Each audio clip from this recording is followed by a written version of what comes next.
Hey guys, do you feel like roommates? Do you feel like you've lost that spark in your relationship? Or has your wife come to you and said she just doesn't feel the same way for you anymore? Or maybe she said, I love you, I'm just not in love with you.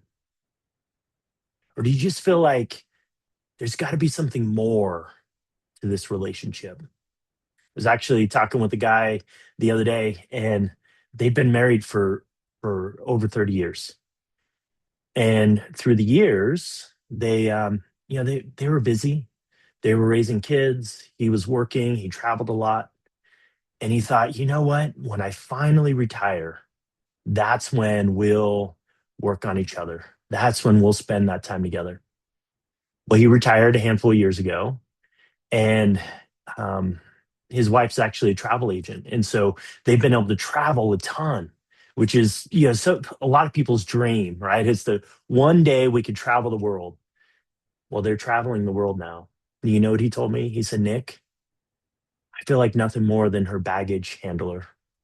There's no connection there anymore. You see, what happens is over the years, we get too busy, a lot of times doing good things.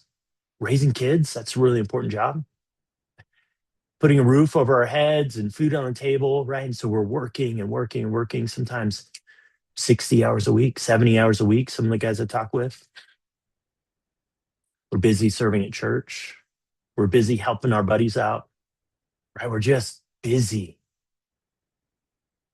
Well, here's the thing is that Ephesians 5:25 tells us, husbands, love your wives as Christ loved the church and gave himself up for her. You see, that type of love is unconditional, it's sacrificial, and it's action oriented. And that's what I want to talk about is that action oriented. It's really important to feel the feelings of love. It's really important to say it from time to time. But even more important than feeling it and saying it is doing it, taking the actions that say, I love you.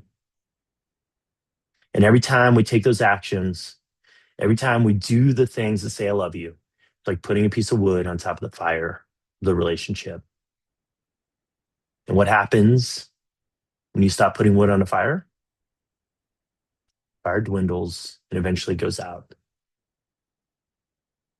If we want to get that fire burning hot, and we want to keep that fire burning, we've got to continue to do the things that say, I love you.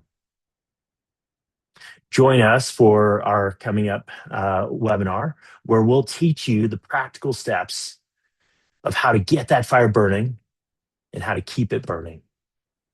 How to break out of that roommate phase and get back into that passionate, deep level of connection that your marriage was meant to be.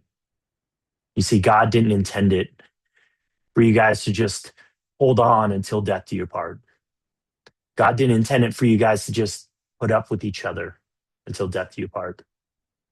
God intended for you to have a deep connection with each other, to have a deep, passionate love for each other, to cherish each other.